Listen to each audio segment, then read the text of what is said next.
Robert Redford was one of the greatest names in modern Hollywood. The 89-year-old actor died early this morning at his home in Utah. That's according to his publicist. Robert Redford, the famous movie star, ended his life while Hollywood was filled with sadness. His funeral was a sad moment where friends and other stars came to say goodbye. But before he died, Redford left behind a surprising list of people he hated deeply. The list included a co-worker who took credit for his work and tried to make him fail, a blonde actor who loved young women and wild parties, and someone who stole his ideas while being known for embarrassing others. So who were the people Redford said he never wanted at his funeral? And what did they do to make him hate them so much? 1. Dustin Hoffman, the person who stole credit and couldn't talk for even 30 seconds. Dustin Hoffman was at the top of Redford's hate list. The two had made All the President's Men together, a great movie. But behind the fame was a terrible relationship, from doubt to jealousy to burning hate. The so-called perfect team couldn't even have a normal talk for more than 30 seconds. The anger started back in 1967 with The Graduate. The role of Benjamin Braddock was first offered to Robert Redford, but they rejected him for being too good-looking. That role went to Hoffman instead, making him famous overnight. While Hoffman kept bragging about his success at press events, Redford only responded with a mean smile. What made things worse was Hoffman constantly trying to hurt him, from mean comments to purposely blocking his chances to work on projects. By 1976, when the two worked together on the set of All the President's Men, the relationship exploded. Now, with Redford as the producer, the payback started. He interfered with everything, editing the script, cutting lines, asking for endless retakes to get the perfection only he wanted. Hoffman, an actor who liked freedom and making things up as he went crazy under such control. Things got really bad during one scene when Redford asked for a 40th retake. Hoffman threw the script on the floor and yelled, "This isn't your damn movie, dictator!" Minutes later, the two almost got into a fight backstage if director Alan Pakula hadn't stopped them. Pakula had to pull them apart, yelling, "Enough! Do you both want to end up at the police station? Shut up, both of you!" Though the incident was kept quiet, from that day on, Redford and Hoffman became enemies. The hate only got worse after the film won 4 Oscars. The press asked who was truly the heart of the movie. Redford said that without his production, All the President's Men would never have existed. Hoffman, however, said meanly to the New York Times, "Without me, people would only see a pretty boy Redford." Redford saw it as erasing his work completely. From then on, he never worked with Hoffman again. At events, their hate showed in public. At one Golden Globe ceremony, the moment Redford walked into the room, Hoffman played dirty by tripping him. In his final days, Redford openly called Hoffman the most terrible man he had ever known. Hoffman, when asked about Redford, replied with anger, "You'd have to be crazy to be friends with that blonde guy." And so Dustin Hoffman was definitely the first name banned from Redford's funeral. If death is supposed to be the final moment to let go of anger, then for them, the hate had gone too deep for forgiveness. After that difficult co-worker, Redford's list continued with a young Hollywood star whose shocking lifestyle was loud enough to get him banned from the funeral. 2. Leonardo DiCaprio, obsessed with young women and being fake. To the public, Leonardo DiCaprio was the worthy heir of Hollywood. Charming, talented, using his fame to speak out on world issues. But for Robert Redford, Leo was nothing more than a fake, the symbol of careless pleasure. Redford admitted he couldn't stand DiCaprio's love affairs. At Cannes, he was forced to watch Leo surrounded by young models, barely old enough to be his grandchildren, right in front of dozens of guests. The breaking point came at one dinner when Redford saw Leo boldly seat a young woman on his lap, kissing her passionately at the table, leaving directors shocked and wide-eyed. By the time he was 50, DiCaprio was still only dating women under 25. At a film conference, Redford snapped, "What can I say? He's just an eyesore." It wasn't just his love affairs. His partying disgusted Redford too. There was a time when Leo lived recklessly, chain-smoking, partying all night on yachts, skipping workouts and letting himself go. Redford once remembered the shock of seeing Leo shirtless, dancing wildly to loud music among dozens of women on deck. To Redford, it wasn't freedom, it was vulgarity, completely against the classy image Hollywood once praised. But what made him most angry was Leo's fakeness about the environment. On stage, Leo talked about saving the earth and saving energy. Offstage, he flew on private planes and sailed super yachts, pollution-causing luxuries he shamelessly used to polish his image. To Redford, Leo represented a rotten Hollywood where fame, desire, and lies buried every true artistic value. But Hollywood never lacked two-faced people. After the pleasure-seeking ones, Redford also fought with another star. 3. Tom Hanks, the idea thief who loved public embarrassment. Throughout his great career, Robert Redford rarely spoke badly of younger actors, but Tom Hanks was different. By the late 1980s, when the press excitedly called Hanks the new Redford of Hollywood, Redford dismissed it as a stupid comparison. He even said backstage at Sundance, "That kid's living in my shadow." The fight started in 2007. Redford had spent nearly 10 years working on a project about Afghanistan, even putting war maps all across his Utah office. Then disaster happened. One of the writers turned out to be a close friend of Hanks.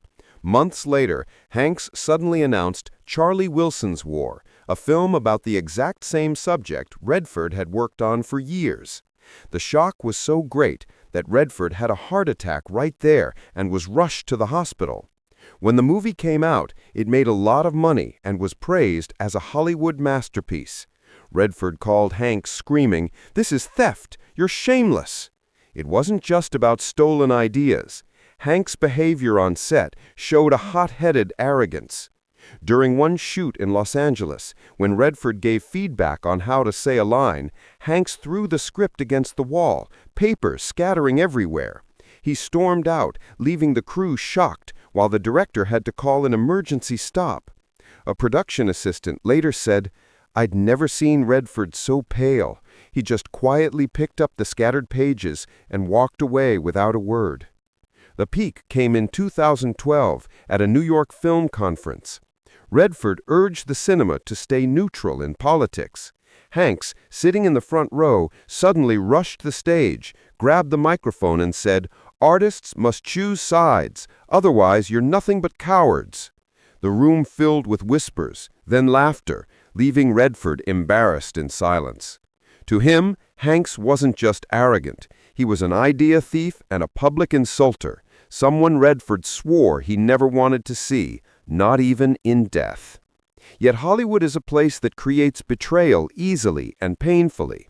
Redford had to taste it from someone he once considered a student, one who later said he would never attend Redford's funeral. 4. Brad Pitt, ungrateful, aggressive, and arrogant. In 1992, when Robert Redford handpicked Brad Pitt for A River Runs Through It, Hollywood saw it as a big move to lift up an unknown person. But the teacher-student bond quickly broke under Pitt's ungratefulness and arrogance.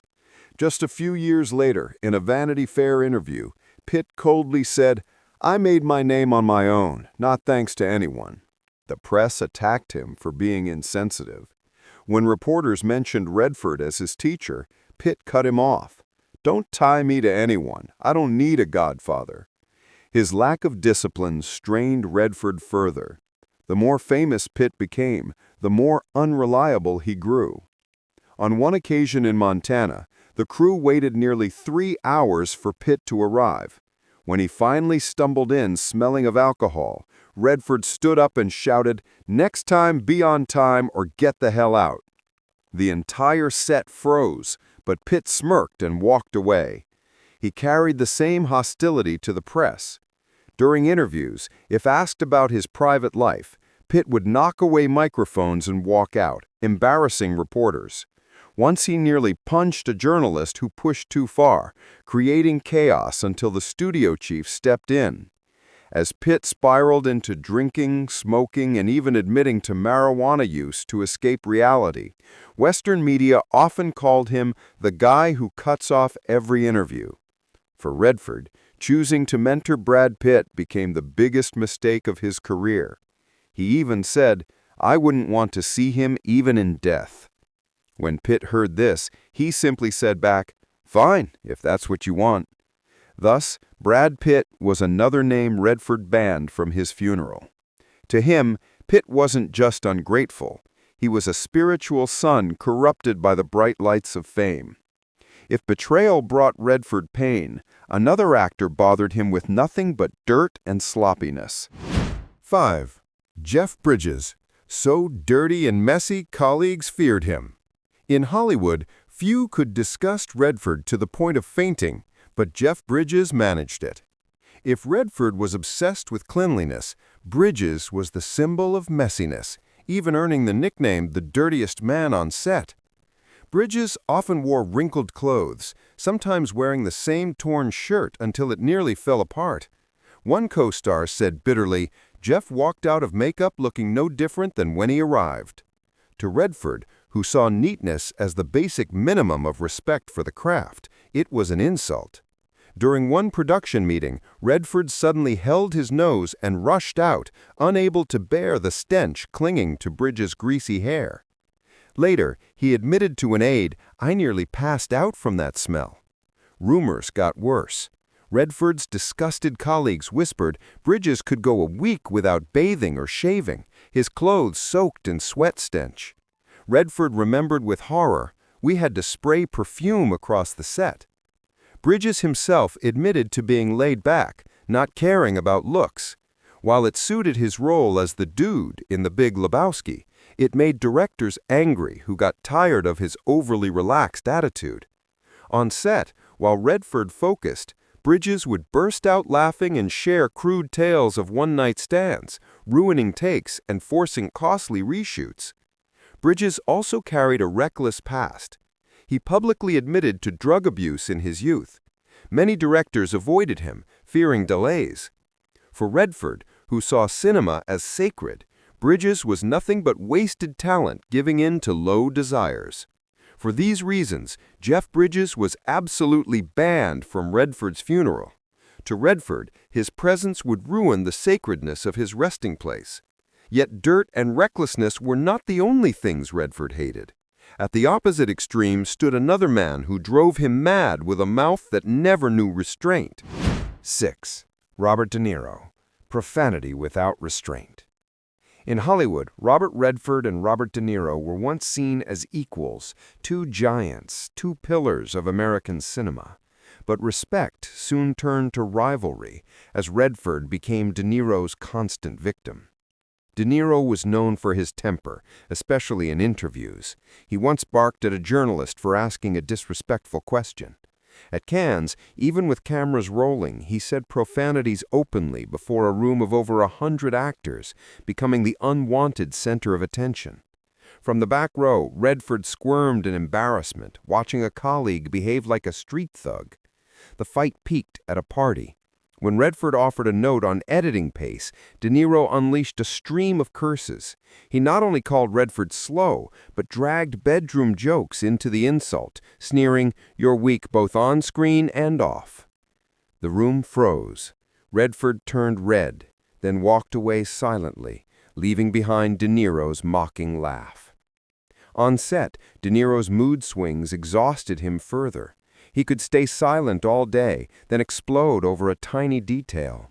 One colleague remembered, more often than not, Redford became the target of those outbursts. What Redford could never accept was De Niro's unchecked profanity. On set, backstage, even at international press conferences, De Niro threw crude curses. Redford was so shocked he once told friends, "I don't want him at any of my events." To Redford, De Niro wasn't just difficult. He repeatedly turned him into a joke, shaming his dignity before the world. For that, De Niro earned a special place on the blacklist of those forever banned from Redford's funeral, a man who carried curses like stains that could never be washed away. And if public embarrassment had left Redford bitter, Weir Still was facing another man, someone he swore would never stand among mourners at his funeral. 7. Michael Douglas, the morally corrupt man who hit on other men's wives. Throughout his life, Robert Redford had never met anyone who made him so angry quite like Michael Douglas. To Redford, Douglas was not only a sex addict, but a shameless man, so low he even dared to hit on other men's wives.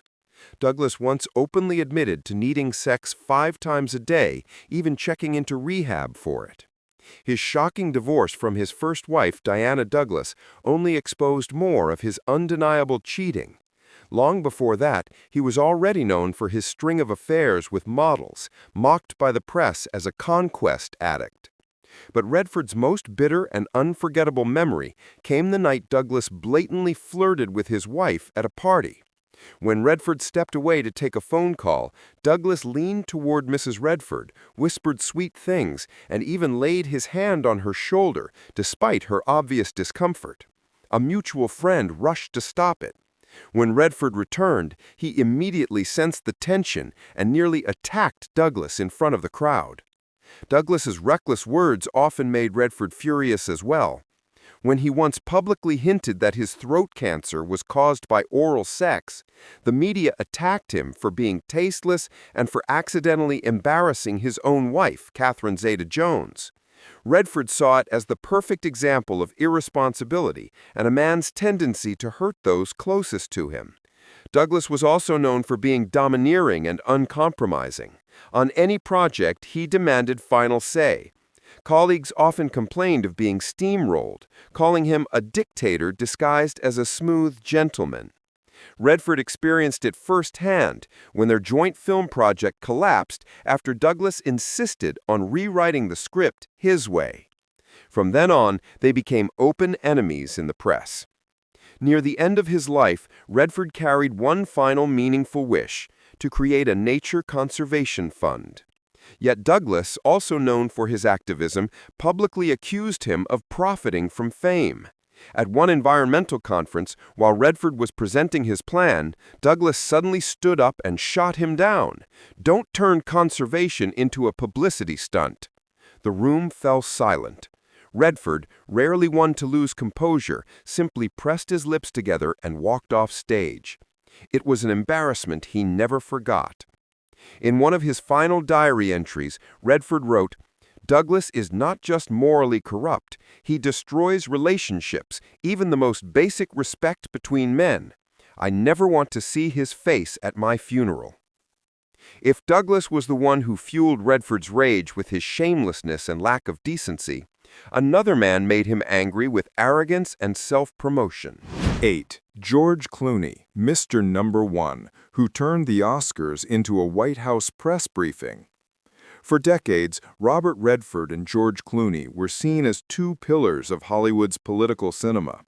But while Redford stayed neutral, using Sundance as a creative space, Clooney turned politics into a tool to glorify himself.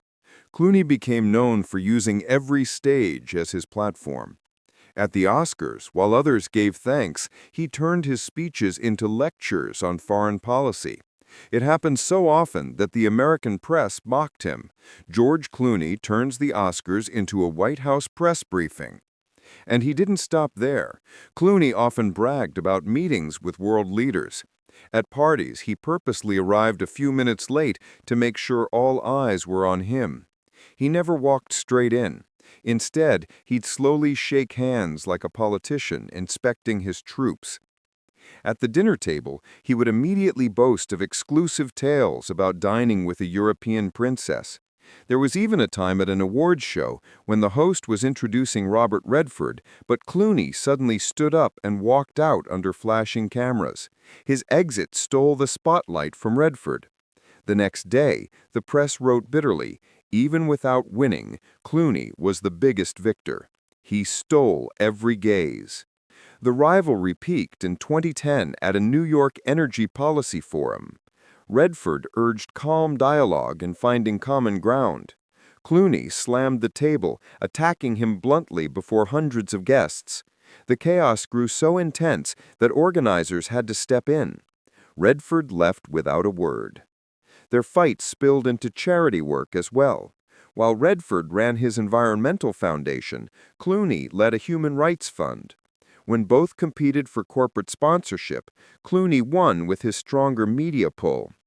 Rumors spread that Clooney had used every trick to sabotage Redford, leaving him struggling to continue his conservation work.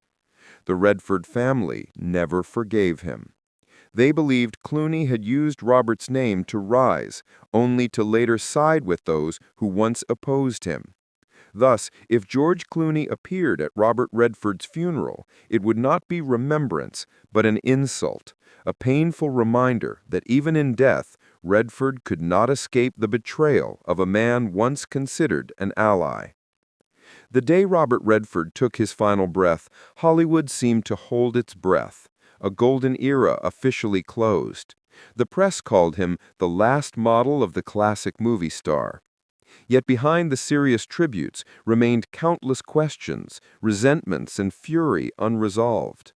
Redford died near 90 in his timbered mountain estate in Utah, where he had lived for decades. The initial statement said he passed away peacefully in his sleep, but whispers suggested the end was far less peaceful than people wanted to believe. In his last weeks, close friends remembered Redford was hardly himself anymore. The man who once charmed millions with Hollywood's golden smile had become a weak shadow. His breath short, his eyes tired. He often sat for hours at the pine window, looking at Utah's endless forests. Sometimes he wrote in an old notebook with shaking, broken lines. Family found scraps scattered around the house with haunting notes. "Don't let them into my funeral." It wasn't only a sign of a failing body, but a burdened mind. Redford carried too many wounds, from personal fights, betrayal by friends, to the obsession of defending the honor and image he had protected all his life. He did not die surrounded by a united family like many stars. His children and grandchildren were present, but the distance between them and him had existed for years. The death of his firstborn son in the 1950s left a hole that never healed. His wife, Sybil Sagers, was by his side, yet admitted in an interview, Robert never truly opened up to anyone. Even when he passed, I felt he still held something back for himself. His final diary revealed the truth. Redford chose solitude as his way of leaving the world, as if he refused to let anyone see the collapse of a legend. One of the most shocking details was the list found in his study. On it, he wrote the names of 8 Hollywood stars he never wanted to see at his funeral. The list was a bombshell at his memorial. It included names once thought to be friends and colleagues: Jane Fonda, Dustin Hoffman, Tom Hanks, Brad Pitt, Leonardo DiCaprio, George Clooney, Jeff Bridges, and Michael Douglas. Each name was a chapter of conflict, a mental scar Redford carried until death. Jane Fonda, who made him an unwilling accomplice. Dustin Hoffman, the co-star turned enemy. Tom Hanks, the blatant idea thief. Brad Pitt, the student turned betrayer. Leonardo DiCaprio, the hypocrite hiding behind environmentalism. George Clooney, the treacherous successor. Jeff Bridges, the filthy thorn in his side. And Michael Douglas, the depraved man who once hit on his wife. When the list leaked, headlines screamed, "Redford's funeral, whose band Hollywood shook." His funeral in Utah, set in the quiet mountains, was meant to be serious. Yet the focus shifted to the blacklist. Reporters crowded the church, cameras ready to see who would come and who would be barred. When Clooney sent flowers but didn't appear, the press picked it apart. When Pitt remained silent, papers said he didn't dare face the memory of betrayal. Guests remembered that inside the chapel, the air was heavy like a silent trial. Redford's image filled the big screen, but instead of applause, there was silence. For all knew he died carrying bitterness and a thick ledger of grudges. For many, Robert Redford's death was not only the end of a film legend. It felt like an accusation of Hollywood itself, a world of betrayal behind glamour, where friendship turned into fights, and where even an icon had to die in solitude. In an unpublished letter, he once wrote, "I lived for cinema, but cinema also took much from me. At the end of the road, I don't want to share the frame with those who embarrassed and betrayed me." When those words were read aloud at his memorial, the hall froze. People did not only mourn Redford, they faced the truth that even Hollywood, with all its light, could become a darkness that swallowed the most sensitive souls. Though he left in bitterness, no one could deny Robert Redford's huge legacy. He was the golden boy of the 1970s with The Sting and Butch Cassidy and the Sundance Kid.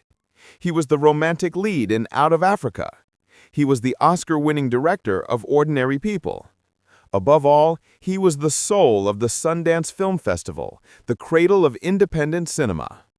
Redford didn't just make films, he made a generation. He wasn't just an actor, he was a cultural icon. But his death reminded the world that behind every icon are wounds and grudges that never heal. Robert Redford ended his life in the silence of Utah's mountains, yet his echoes sound like a warning bell. He was a blazing star, but also a victim of the very dazzling world he helped build. His death was not only Hollywood's loss, but a reminder that every light casts a shadow. And for Redford, that shadow was too large, too cold, so much so that even in the grave he left behind blacklists, taboos, and a naked truth. No spotlight can ever save a lonely soul.